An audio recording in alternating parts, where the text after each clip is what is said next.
मेरा नाम गौरव सिंह है। मैं बेसिकली बिहार का रहने वाला हूँ। हालांकि मेरे जो पिताजी हैं वो उत्तर प्रदेश हैं, चंदौली डिस्ट्रिक्ट से हैं। जो मैंने अपनी बेसिक एजुकेशन की है वो मैं सेंट्रल हिंदू बुआजी स्कूल वाराणसी से किया है। उसके बाद मैंने जो अपना ग्रेजुएशन है वो B Tech in mechanical engineering Kalinga university से किया है। उसके बाद मैंने 2015 से 2018 में एसेंचर प्राइवेट लिमिटेड में काम किया है और 2018 के बाद मैं यूपीएससी की तैयारी कर रहा हूँ और इस साल मेरा बीपीएससी में रैंक फर्स्ट आया है। देखिए, जो बीपीएससी है उसमें 3 स्टेज में इसका एग्ज़ाम होता है। पहला प्रीलिम्स, दूसरा मेंस और तीसरा इंटरव्यू। प्रीलिम्स जो होता है सिर्फ क्वालिफाइंग नेचर होता है, जो आपकी मेरिट बनती है वो बनती है मेंस और इंटरव्यू के मार्क्स पे। और इसका जो सिलेबस है, तो जो प्रीलिम्स है वो तो पूरा वास्ट है, उसमें सब कुछ आता है, history, culture, geography, economics, science and tech. Environment के क्वेश्चन रेयरली आते हैं बीपीएससी में, लेकिन बाकी सारे चीज़ कवर होते हैं। इसमें साइंस का बहुत बड़ा रोल है क्योंकि 25 से 30 क्वेश्चन बीपीएससी में कभी कभार आ जाते हैं। एक 10 नंबर्स के मैथ भी आते हैं। मैथ एक ऐसा पोर्शन है जहाँ पे आप 10 में 10 नंबर ला सकते हैं। और अगर मेंस की बात करें तो मेंस में 3 या 4 पेपर होते हैं। पहला तो एक हिंदी होता है जो कि सिर्फ क्वालिफाइंग नेचर होता है, और फिर GS1, GS2 और एक ऑप्शनल का पेपर होता है। और अगर GS1 अगर आप देखेंगे तो उसमें हिस्ट्री के क्वेश्चंस होते हैं, करेंट अफेयर होते हैं और स्टैट्स होते हैं। और जो करेंट अफेयर क्वेश्चन होते हैं वो mostly derive from international affair से होते हैं। कुछ जैसे कि पिछले साल साइंस चेक से भी थे। और जो पेपर 2 की अगर हम बात करेंगे तो पेपर 2 में भी 3 सेक्शन होते हैं। पहला पॉलिटी होता है, दूसरा जो है वो इकोनॉमिक्स एंड ज्योग्राफी का कंबाइन होता है, and third is science and tech. Optional की बात करेंगे तो ऑप्शनल अप्रॉक्स मतलब यूपीएससी का जो सिलेबस है उसके आसपास है, उससे थोड़ा कम ही सिलेबस है, बट थोड़ा सा एडिशन हो जाता है, एक बिहार का पोर्शन ऐड हो जाता है। तो ये एक इसका पूरा मेंस का पैटर्न हो गया। फिर इंटरव्यू तो नॉर्मल है ही।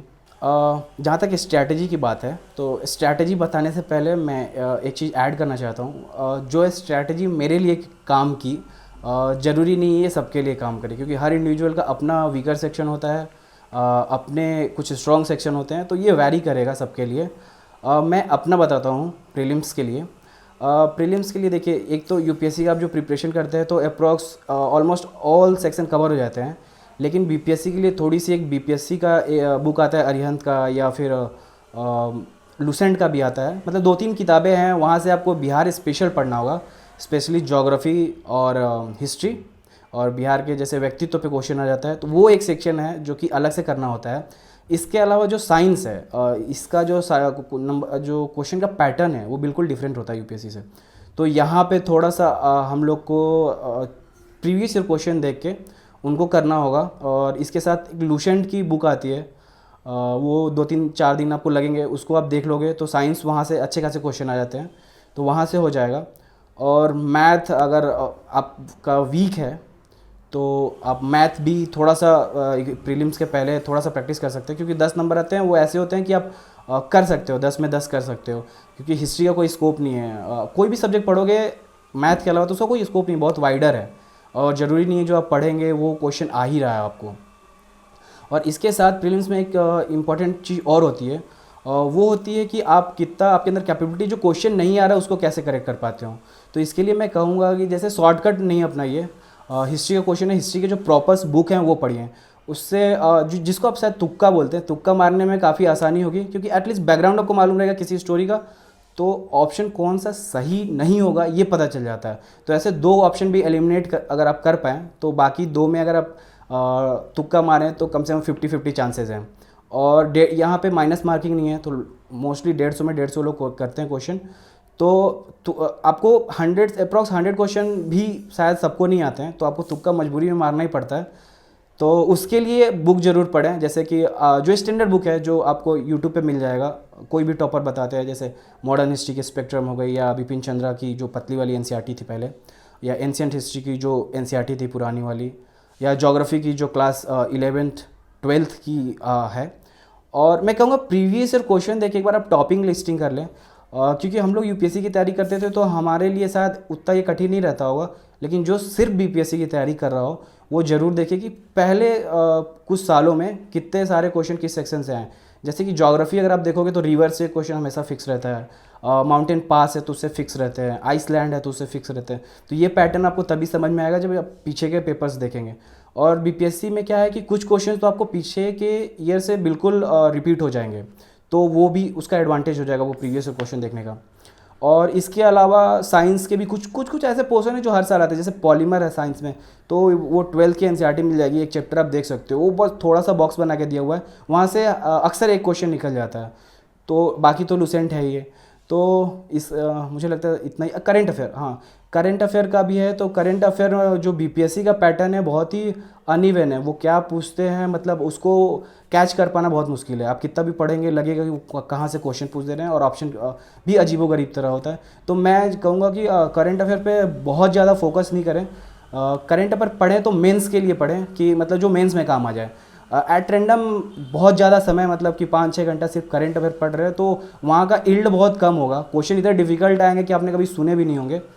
तो ज़्यादा फोकस वो एरिया में करें जहाँ से क्वेश्चन सिंपल से आते हैं, जैसे मॉडर्न हिस्ट्री से क्वेश्चन सिंपल आते हैं, साइंस से क्वेश्चन सिंपल आते हैं, ज्योग्राफी से क्वेश्चन एवरेज आते हैं, बिहार स्पेशल से जो क्वेश्चन है वो फिक्स होते हैं, तो उस पर आप ज़्यादा फोकस करें।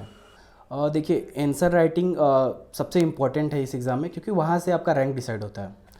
लेकिन मैं कहूँगा कि मैं जो भी बोल रहा हूँ आप उस पर भरोसा नहीं करें।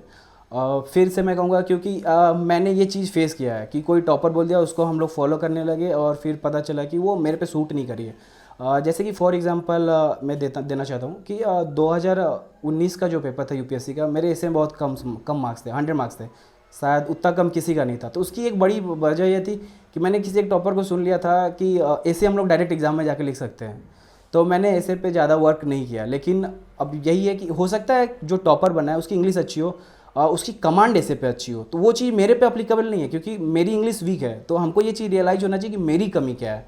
तो अगर मैं कुछ बोल रहा हूँ तो ऐसा नहीं है कि आप पे भी लागू होगा, आप जज करो कि आपकी कमियाँ क्या हैं। आंसर राइटिंग में कहूँगा कि आप टेस्ट सीरीज रेगुलर करो। मैं करता था, मैं मतलब बहुत सारा टेस्ट सीरीज किया हूँ मेंस के लिए, तो मतलब अनलिमिटेड रिसोर्सेज से किया हूँ, विज़न मैंने किया है। लेकिन ये सब बीपीएससी के लिए मैंने कभी नहीं किया। मैं जब भी करता था यूपीएससी के लिए करता था। बीपीएससी का एग्ज़ाम जब भी होता था उसके 5 या 10 दिन पहले मैं सिर्फ शिफ्ट करता था बीपीएससी के लिए, और बाकी सब जो था यूपीएससी के लिए ही था। और जो बीपीएससी के लिए पर्टिकुलर एक चीज़ होता है वो होता है हिस्ट्री सेक्शन। वो होता है कि एक्सक्लूसिव, वो बिहार का उसका अलग नेचर है बिल्कुल।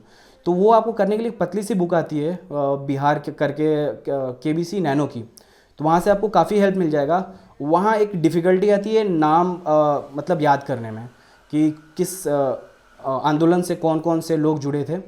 तो उसके लिए मैं कहूँगा कि सारे जितने भी आंदोलन है ना, आप सबका नाम लिख लो, आप 1 पेज 2 पेज में आ जाएंगे, और उसको आप बार बार पढ़ो। वो क्योंकि याद रखना बहुत मुश्किल हो जाता है, सिमिलर नेम होते हैं, तो उसको तो आपको करना पड़ेगा डेली 10-5 मिनट देख लीजिए। जैसे डेटा हम लोग फैक्ट याद करते हैं ना, उसको उस तरह शायद याद करना पड़ेगा, और उसके बिना काम नहीं चलेगा, क्योंकि वो आपको लिखना ही पड़ेगा। मैंने भी सीनियर्स लोग से बात किया था कि बहुत इश्यू आ रहा है याद करने में इसको, लेकिन उन्होंने भी यही बोला था। तो ये एक ऐसा पोर्शन है कि आप कोशिश करिए थोड़ा पहले से करिए, ये 7-8 दिन में नहीं होगा, ये एटलीस्ट 1 महीना से थोड़ा थोड़ा डेली याद करेंगे तो वो एग्ज़ाम जाते जाते अच्छे खासे याद हो जाते हैं। इसमें और भी है, जैसे कि आपको मैगजीन्स के नाम याद करने पड़ते हैं, प्रेस से रिलेटेड जो हैं। आपको अगर पाला आर्ट है तो पाला आर्ट से संबंधित जितने आर्किटेक्चर हैं उनके नेम याद करने पड़ते हैं, तो इसमें थोड़ी सी मुश्किल आती है। और एक चीज़ और है कि मेंस की तैयारी जब भी करें, ऐसा नहीं होना चाहिए कि मेरा प्रीलिम्स हो रहा है क्लियर उसके बाद मैं कर रहा हूँ, क्योंकि हम लोग का जो है एक पूरा प्रोसेस होता है 1 ईयर का। तो हम लोग एक्सक्लूसिव प्रीलिम्स चाहे यूपीएससी हो या यहाँ पे हो, तो वो 1-1.5 महीने पहले या 2 महीने पहले हम लोग शुरू करते हैं। वो डिपेंड करता है कि कैपेसिटी किसकी कैसी है। अगर आपको लगता है कि आप अच्छे मार्क्स गेन कर रहे हो टेस्ट सीरीज में जो मॉक टेस्ट होते हैं, तो आप थोड़ा डिले भी कर सकते हो, नहीं तो 2-3 महीना आप दो।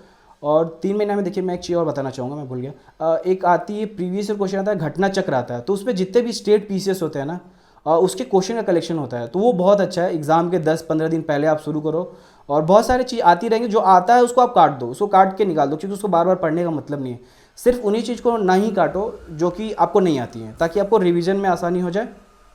ये चीज़ मैं हर जगह फॉलो करता हूँ। अगर मैं नोट्स भी बनाता था तो जो मुझे आता है मैं काट देता हूँ उसको, एग्ज़ाम के पहले, ताकि एग्ज़ाम में सिर्फ वही चीज़ें बचे जो कि मुझे पढ़ना है। ये बुक भी है, जैसे कोई कोई बुक बहुत मोटी होती है तो आप बुक को छोटे छोटे टुकड़ों में बांट सकते हो, जैसे सविंदर सिंह ज्योग्राफी की तो बहुत मोटी है, तो मैंने उसको कम से कम 25-30 टुकड़ों में बांट दिया है, ताकि वो एक बर्डन नहीं फील हो, ये नहीं लगे कि इतनी मोटी बुक लेके पढ़ रहा हूँ। और मेंस के लिए ये चीज़ें हो गई। करंट अफेयर के लिए मैं पर्टिकुलरली विजन आईएएस पे मतलब पढ़ता हूँ, और एक इंडियन एक्सप्रेस न्यूज़पेपर मैं डेली पढ़ता हूँ। हिंदू में नहीं पढ़ता हूँ तो उसके बारे में मैं नहीं बोलूँगा, लेकिन इंडियन एक्सप्रेस बहुत ही अच्छा है जो हिंदी मीडियम से बच्चे हैं, क्योंकि मैं शुरू से बचपन से क्लास 10 तक हिंदी मीडियम में हूँ। तो हिंदू नहीं पढ़ने की सबसे बड़ी वजह है क्योंकि उसकी इंग्लिश बहुत डिफिकल्ट हो जाती है मेरे लिए। और इंडियन एक्सप्रेस बहुत ही स्मूथ लैंग्वेज होती है, और कुछ कुछ कंटेंट बहुत अच्छे होते हैं, जैसे इंटरनेशनल अफेयर के एक सी राजा मोहन हैं, आप उनके लेख पढ़ सकते हैं। वो ऐसे भी आप अगर नहीं पढ़ पा रहे हो तो राजा मोहन के लेख आप ऐसे ही सर्च करोगे ना तो डायरेक्ट आपको मिल जाएंगे। वो हमको लग रहा है वीकली बेसिस पे लिखते हैं, तो अगर 10-15 वीक का पढ़ लो तो बहुत ही अच्छा हो जाता है। इसके अलावा अगर बात करें तो विजन आईएएस मतलब किसी भी इशू के लिए बहुत ही कंसोलिडेट बहुत अच्छा होता है उनका। और इसके अलावा आंसर राइटिंग में कुछ चीज़ें मैंने इस बार की थी, क्योंकि मेरा शुरू में स्टार्टिंग ईयर में मेरा आंसर राइटिंग बहुत ही वीक था। तो अभी मैंने क्या किया था कि मुझे जैसे फीडबैक मिलते थे तो उसमें लिखा रहता था कि इंट्रोडक्शन अच्छा नहीं है या कंक्लूजन अच्छा नहीं है। तो इंट्रोडक्शन वाले पार्ट पे मैंने थोड़ा अलग से वर्क किया था। वो ये किया था कि मैं सिर्फ इंट्रोडक्शन लिखता था 50-60 क्वेश्चन का एक दिन में, अगर मतलब उसका मतलब डे बना लेता था कि आज यही करना है। आंसर मैं पूरा नहीं लिखता था, क्योंकि आंसर लिखने में बहुत टाइम चला जाता है। अगर आप 10 आंसर लिखते हो तो 3 घंटे 4 घंटे चले गए आपके। तो ये आप कर सकते हैं। और बीपीएससी में एक इशू और आता है, जैसे कि वहाँ पे जो क्वेश्चन होते हैं ना आपको बहुत लंबे लिखने होते हैं, मतलब 5 पेज 4 पेज 5 पेज लिखने होते हैं। तो उसमें थोड़ा सा ना क्या होता है कि 2-3 पेज लिखने के बाद हम बहुत ऐसा फील होता है कि अब हमारा जो नॉलेज है वो ख़त्म हो रहा है। तो इसके लिए थोड़ा सा आपको आंसर राइटिंग और अच्छे से करनी पड़ेगी। आपका नॉलेज जितना सॉलिडिफाइड होते जाए, जितना आप उसका रिवीजन करेंगे ना तो वो उतना सॉलिड होते जाएगा, तो फिर आप आराम से 4 पेज भर सकते हैं। और मुझे लगता है कि थोड़ा लोग कहते हैं कि पेज भरने से मतलब उसका उतना रिलेवेंस नहीं है, लेकिन मुझे लगता है कि रिलेवेंस है, क्योंकि अगर आपको 36 पेज दे रहा है तो वो ये उम्मीद करके दे रहा है कि इतना लिखा जाना चाहिए। तो आप एटलीस्ट 4 पेज का आंसर लिखने का कोशिश करें अभी से, और आंसर राइटिंग जितना करेंगे उतना अच्छा है। और जो ऑनलाइन रिसोर्सेज की बात है, पहले तो बुक्स की बुक लिस्ट की बात तो बहुत नॉर्मल है, सबको मालूम रहता है, आपको आप लोगों को भी मालूम होगा। ऑनलाइन रिसोर्सेज की जो बात है तो ऑनलाइन में जैसे कि टेलीग्राम एक तो बहुत अच्छा सोर्स है, लेकिन ऑनलाइन में क्या है ना इशू है कि हम लोग जाते किसी और काम के लिए हैं लेकिन वहाँ करने कुछ और लगते हैं। जैसे कि अगर आप यूट्यूब पे जाते हैं, आप सोच के जाओगे कि मैं ये वीडियो देख के वापस आ जाऊँगा, लेकिन होता क्या वो 2-3 घंटे चला जाता है। और ये शायद सबके साथ होता है। कुछ जैसे कुछ भी अगर आप ऐसे ही देख लीजिए, किसी टॉपर का वीडियो मिल गया तो लगेगा कि चलो इसको देख लेते हैं। तो मुझे लगता है कि डिस्ट्रैक्शन काफ़ी है ऑनलाइन। अगर मुझे बोलेंगे तो मैं पहले प्रयास में बहुत फोकस था, जो मेरा पहला सीरियस अटेम्प्ट था, तो उसमें मैं सजेस्ट करूँगा। मृणाल के वीडियो बहुत ही बढ़िया हैं, चाहे हिस्ट्री हो, ज्योग्राफी हो, इकोनॉमिक्स हो। उतने कम टाइम में उतना ज़्यादा यील्ड देना बहुत ही लिमिटेड, और ऐसे मुझे लगता है कि ऐसे रिसोर्स है जो उतना अच्छा यील्ड दे सकते हैं। और फ्री ऑफ कॉस्ट है, आप कभी भी देख सकते हो, आप उसको फ़ोन में पॉकेट में रखे हो कभी भी देख सकते हो, ट्रेन में जहाँ भी हो, तो वो ज़रूर देखें आप। और बहुत ही अच्छे हैं, मृणाल बहुत अच्छे हैं। और उसके अलावा टेलीग्राम से मैं कभी कभार कुछ न्यूज़ पढ़ लेता था, जैसे न्यूज़पेपर नहीं आया तो। और नोट्स तो मैंने ऐसे कभी एग्जैक्ट नहीं बनाए नोट्स, हाँ डिपेंड करता था। कुछ कुछ टॉपिक्स अगर हैं, जैसे कि ज्योग्राफी ऑप्शनल का एक सेक्शन होता है थॉट्स, तो वहाँ पे मुझे ज़रूरत पड़ती थी, क्योंकि वो बुक्स काफ़ी मोटी होती हैं तो उसको याद करके रखना बड़ा मुश्किल होता है, और उसके लिए ना आपको लैंग्वेज में बहुत कमांड होनी चाहिए। तो मैंने जितने भी कीवर्ड्स होते हैं वो वहाँ से लिख लिया, या बहुत ही क्रिस्प एक पेज में नोट्स बना लिया। तो सिर्फ मैंने कुछ सेक्शन के लिए किया है, एक उसमें से वो ज्योग्राफी था।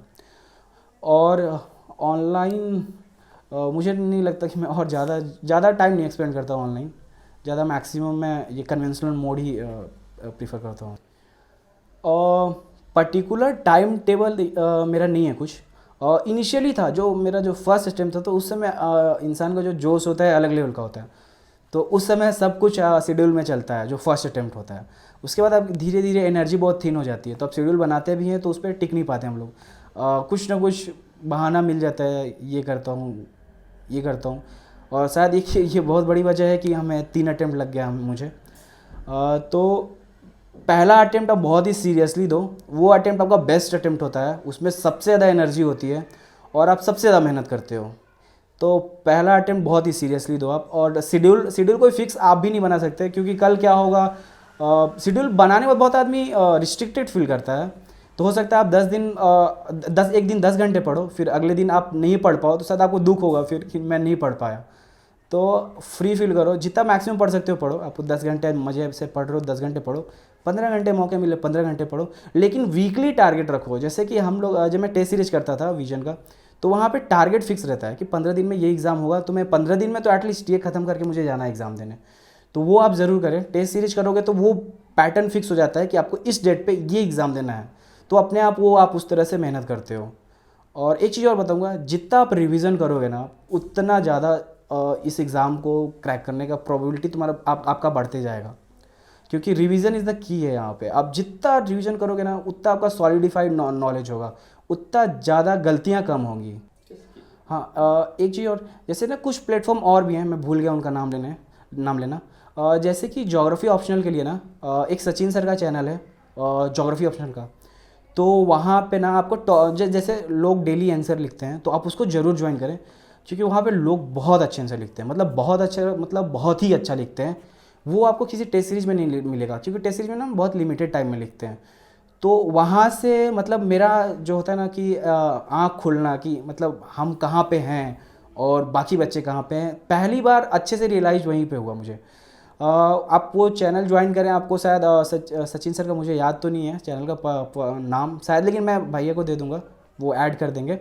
और इसके अलावा जो कुछ टॉपर्स हैं, जैसे आशीष समन हुए हैं, वो मेरे साथ 64 में सेलेक्ट हुए थे, तो उनकी कॉपी मैंने देखी थी ज्योग्राफी ऑप्शनल की। It's just awesome. मतलब मैंने वैसा आंसर अभी तक नहीं देखा है, उतना नीट एंड क्लीन, उतना अच्छे मैप्स। तो मैं कोशिश करूँगा आशीष भाई से बात करके आप लोग को दूँ। और जो भी आप कोशिश करिए, टॉपर को फॉलो मत करिए, लेकिन जो उनकी अच्छी चीज़ें हैं उनको इनकॉर्पोरेट जरूर करें। जैसे आशीष भाई का ज्योग्राफी ऑप्शनल का आप आंसर देख सकते हैं कैसे वो लिखते हैं। ये थोड़ा सा डिफरेंट है, इसका प्रीलिम्स बहुत ही डिफरेंट हो जाता है यूपीएससी से। यूपीएससी में थोड़ा सा एनालिटिकल होता है, और यहाँ पे सर थोड़ा जोर जो होता है उसका होता है कि आपको चीज़ें कितनी याद हैं। अगर चीज़ें याद नहीं है तो यहाँ पे आप ज़्यादा उसमें मतलब दिमाग खर्च नहीं कर सकते कि कहीं से दिमाग लगा के इसको सॉल्व करूँ। और बहुत ही डायरेक्ट होता है क्वेश्चन कि ये आपको आता है या नहीं आता है। कभी कभार होता है कि जो इन्फॉर्मेशन है आपके पास डायरेक्ट आपको नहीं आ रहा हो, तो कुछ ऑप्शन एलिमिनेट करके क्वेश्चन बन जाते हैं। तो एक तो ये है सर कि यहाँ एनालिटिकल बहुत कम होता है। दूसरी चीज़ सर, अगर मेंस की बात करें तो मेंस का जो यूपीएससी का है सर, सिलेबस बहुत ही वास्ट है। इसका जो सिलेबस है बहुत ही लिमिटेड है। और इसमें सर क्वेश्चन प्रीवियस ईयर से मेंस में भी रिपीट हो जाते हैं। जैसे हिस्ट्री का जो सेक्शन है वो बिल्कुल ही रिपीट हो जाता है प्रीवियस ईयर से। तो एक ये भी मतलब कॉमन नहीं है दोनों एग्ज़ाम में। और जैसे मैं 3 एग्ज़ाम देता था, बाकी स्टेट पीसीएस का मुझे जानकारी नहीं है। यूपी पीसीएस मैंने दिया है इस बार, यूपीएससी दिया है और बिहार पीसीएस दिया है। तो बिहार पीसीएस बहुत ही अलग है। यूपी पीसीएस और यूपीएससी लगभग बिल्कुल सेम है, लेकिन बिहार बिल्कुल अलग है। और एक चीज़ और है, अगर यूपीएससी की तैयारी करते हैं तो आपको बीपीएससी थोड़ा सा आसान लगेगा, क्योंकि बीपीएससी में हम 50 पेज लिखते हैं अप्रॉक्स 3 घंटे में, यहाँ 36 पेज लिखने होते हैं। तो थोड़ा कंफर्ट लेवल बन जाता है। एक बार प्रीलिम्स हो जाए, अगर क्लियर हो जाता है, तो थोड़ा पढ़ना कम कर दीजिए। एक न्यू चीज़, मतलब न्यू चीज़ें नहीं पढ़े, क्योंकि हम लोग का क्या होता है ना, मतलब एक हैबिट होता है कि नई चीज़ें हम बहुत जल्दी जल्दी भागते हैं, नई चीज़ें मिलती हैं। मेरे अंदर भी नेचर है, मैं सजेस्ट कर रहा हूँ, लेकिन ये मेरे अंदर वीकनेस है कि कोई नई चीज़ आती है उसको पढ़ने में ज़्यादा मज़ा आता है, और जो पुरानी चीज़ें हैं वो पढ़ने का मन नहीं उतना करता। तो इसके कारण क्या होता है कि हम लोग की नॉलेज बहुत थिन हो जाती है, और थिन नॉलेज जब मेंस में लिखोगे तो आपको याद ही नहीं आएगा, तो वो एक दिक्कत हो जाती है। तो कम पढ़ें, प्रीलिम्स के बाद कम पढ़ें। प्रीलिम्स में थोड़ा नॉलेज वास्ट चाहिए, तो उसके पहले आप थोड़ा नए नए सोर्स देख सकते हो, लेकिन प्रीलिम्स के बाद अपने आप को बिल्कुल सीमित कर लें, ये एक डूज़ है। इंटरव्यू का जो 4 लोग थे मेरे बोर्ड में, और दीप्ति मैम का बोर्ड था, तो एक तो बहुत सारा उस समय अफ़गानिस्तान का इशू चल रहा था, तो अप्रॉक्स मेरा 50% क्वेश्चन वहीं से थे। जैसे कि मैम ने पूछा था कि एक स्टेटमेंट दिया था उन्होंने, पूछा था कि किसने बोला है, तो वो था कि अफ़गानिस्तान, एक स्टेटमेंट था कि अफ़गानिस्तान के थ्रोन पे बैठना दुनिया का सबसे मुश्किल काम है, ये किसने बोला है। उसके बाद उन्होंने पूछा था कि अशरफ गनी जो है थे उस समय, तो उनका जो सिटीजनशिप है वो किस कंट्री का है। फिर उन्होंने पूछा था कि जो उनकी वाइफ हैं तो उनका सिटीजनशिप का वो कहाँ की हैं, सिटीजनशिप नहीं, वो कहाँ की हैं। और इस पे फिर बात आगे बढ़ी, तो उन्होंने फिर कैसे वो फंडिंग होती है तालिबान की पूरी वो पूछी थी। वहाँ से फिर दूसरे जो मेंबर थे वहाँ से क्वेश्चन पिक किया उन्होंने कि सेल कंपनी क्या होती हैं और सेल कंपनी को कैसे रोका जाता है, इंटरनेशनल क्या प्रावधान है उसके लिए। और फिर उन्होंने उड़ीसा, एक्चुअली मैं किट यूनिवर्सिटी से पढ़ा था भुवनेश्वर से, तो भुवनेश्वर की उपलब्धियाँ पूछी रिसेंट की। फिर एक सर थे तो उन्होंने सर पूछा था जीएसटी के बारे में, बहुत डिटेल पूछा था। और एक सर बहुत ही यूनिक क्वेश्चन था कि हाउ स्टेट इंक्रीज क्राइम्स। तो इसका मैं आंसर तो बहुत नहीं दे पाया था, लेकिन इसका भी आंसर मैं नहीं दे पाया था। तो सर ने बोला था कि जो लॉज बनाता है वो स्टेट बनाता है। तो अगर आप लॉज नहीं बनाए, क्राइम है कि आप लॉ को फॉलो नहीं कर रहे या तोड़ रहे हैं।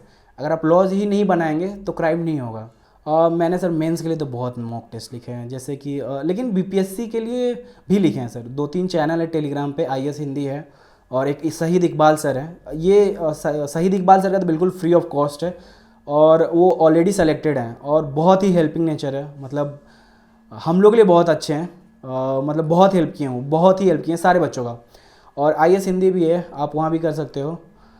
और इसके अलावा यूपीएससी के लिए तो सर बहुत किया हूँ मैं, मतलब और जोग्राफी ऑप्शनल के लिए मैंने एटलीस्ट चार बार जो हिमांशु सर हैं उनके 4 बार मैंने टेस्ट सीरीज ज्वाइन किए थे। और मॉक इंटरव्यू के लिए सर मैंने मॉक इंटरव्यू दिए थे एटलीस्ट 3, पिछले बार 3 दिया था। परम आईएएस था उसमें, एक नेक्स की टीम है वो भी सब अच्छी चीज़ है सर, सारी ये सब फ्री ऑफ कॉस्ट है। तो आप ज़्यादा से ज़्यादा करो इनका, पूरा यूटिलाइज़ करो जो भी आपको फ्री ऑफ कॉस्ट एटलीस्ट मिल रहा है।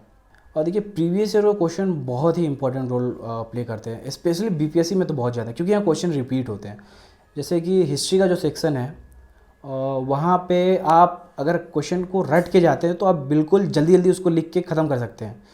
जो जीएस पेपर 1 का पार्ट 2 है वो थोड़ा डिफ़िकल्ट हो जाता है, क्योंकि वहाँ पे 5 पेज लिखना थोड़ा मुश्किल हो जाता है, तो उसके लिए टाइम चाहिए करंट अफेयर के लिए।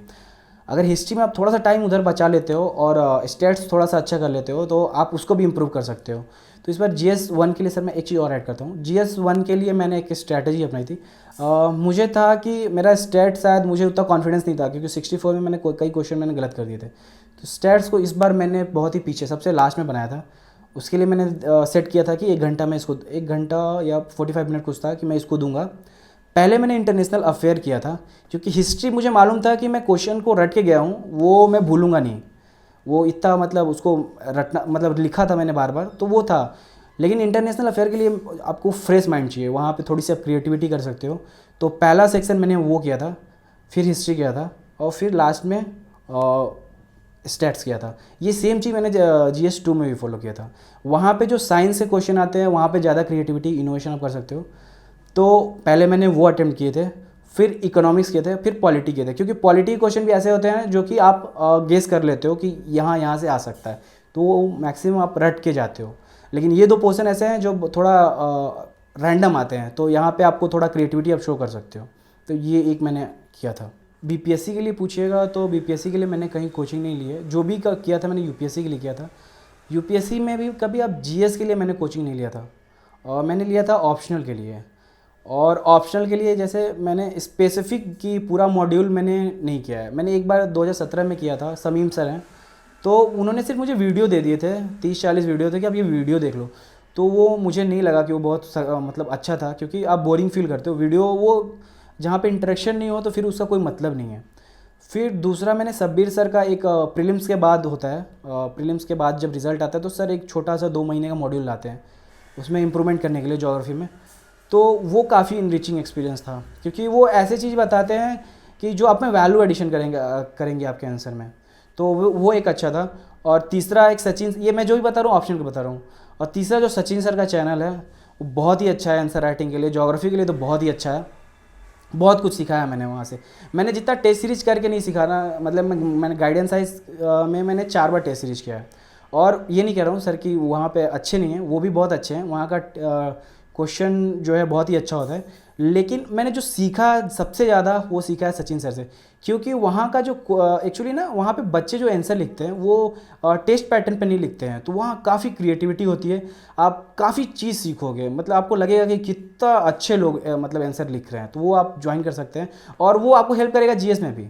एक लास्ट पीस ऑफ एडवाइस है कि आप किसी टॉपर को नहीं फॉलो करो, क्योंकि आप टॉपर को फॉलो करोगे तो आप कहीं ना कहीं फिर आप किसी और इंसान को फॉलो कर रहे हो जो जिसकी तरह आप नहीं हो। तो आप अपने आप को जज करो, वो बहुत ज़्यादा ज़रूरी है। जैसे कि मैंने पहले ही एग्जांपल दिया कि ऐसे में मेरे बहुत कम कम मार्क्स आ गए थे। आप बिल्कुल अलग हो, यूनिक हो, और आपका स्ट्रेंथ वीकनेस बिल्कुल अलग होगा। कुछ चीज़ें जो थी कॉमन होती हैं वो करनी होती है, मैंने बता दी, वो सब टॉपर आपको बताएंगे, वही मैंने भी आपको बताया। लेकिन एक चीज़ हमेशा याद रखना, किसी का ब्लाइंडली मत फॉलो करना। आप अपना मतलब आंसर भी आपका इंडिविजुअल होना चाहिए, उसको आप इंडिविजुअल बनाओ।